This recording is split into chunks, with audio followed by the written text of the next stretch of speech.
Hello everyone, আজকে আমি আপনাদের সাথে শেয়ার করছি নতুন একটি রেসিপি। তেল ছাড়া কাঁচা আমের এই আচার রেসিপিটি ভাবা যায়? হ্যাঁ, তেল ছাড়া এবং রোদে দেওয়ার ঝামেলা ছাড়া আজকে আমি আপনাদের সাথে শেয়ার করব কাঁচা আমের এই আচার রেসিপিটি। এখানে আমি আগে থেকে আম কেটে রেখেছিলাম। এখানে 1.5 কাপ পরিমাণের মতো আম আছে।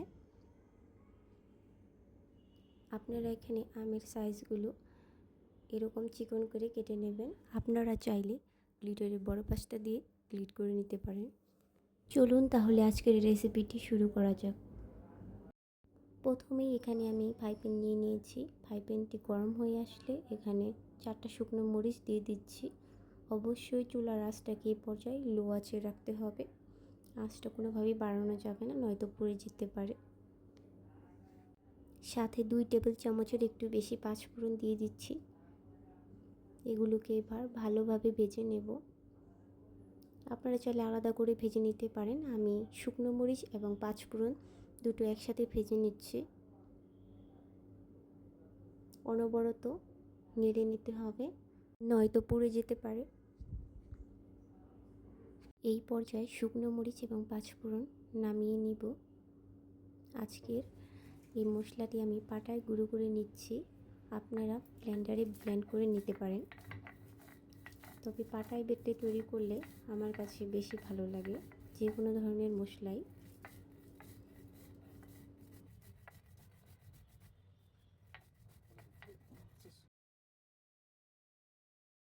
এখন আবার এখানে একটি ফ্রাই প্যান নিয়ে নিচ্ছি এবং ফ্রাই প্যানটি গরম হলে কেটে রাখা আমগুলোকে দিয়ে দিচ্ছি।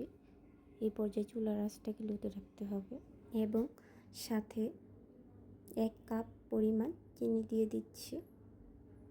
আমি মিষ্টিটা একটু বেশি পছন্দ করি, তাই এখানে চিনির পরিমাণও বেশি দিয়েছি। 1.5 কাপ আচারের জন্য আপনারা চাইলে 1/2 কাপ পরিমাণও চিনি দিয়ে দিতে পারেন। এরপর সামান্য পরিমাণে লবণ দিয়ে দিচ্ছি এবং সাথে 1/2 চা চামচ হলুদের গুঁড়ো দিয়ে দিচ্ছি। এতে কালারটাও ভালো আসবে। এখন সবগুলোকে একসাথে মিশিয়ে নিচ্ছি।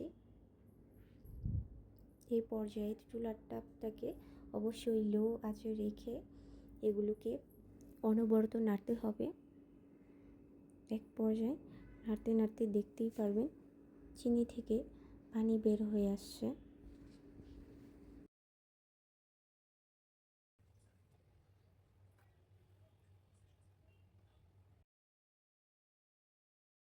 এই পর্যায়ে দেখতেই পাচ্ছেন চিনি একদম গলে গেছে এবং আমের আচারও প্রায় অর্ধেক হয়ে এসেছে। এখন আমরা ভেজে রাখা গুঁড়ো করে রাখা মশলাটাকে দিয়ে দেব। এখানে আমি 2 টেবিল চামচ মশলা দিয়ে দিচ্ছি। 1 বাটি আমের জন্য এখানে বেশি মশলা না দিলেও চলবে। এখন ভালো করে এগুলোকে মিশিয়ে নিচ্ছি। চুলার আঁচটাকে লোতে রেখে অনবরত নাড়তে হবে। অবশ্যই খেয়াল রাখতে হবে যেন লেগে না যায়, তাহলে আচারটা খেতে একদমই ভালো লাগবে না। কিছুক্ষণ পর দেখতেই পারবেন এটা একদম ঘন হয়ে এসেছে। আপনারা চাইলে এই পর্যায়ে নামিয়ে নিতে পারেন। আমি আরেকটু ভাজা ভাজা করে নামিয়ে নিচ্ছি। দেখতেই পাচ্ছেন আচারটি কত লোভনীয় হয়েছে। আপনারা আজই বাসায় বানিয়ে ফেলুন এই আচার রেসিপিটি। তেল ছাড়া, রোদে দেওয়ার ঝামেলা ছাড়া আপনারা 1 বছর ব্যাপী সংরক্ষণ করে খেতে পারবেন।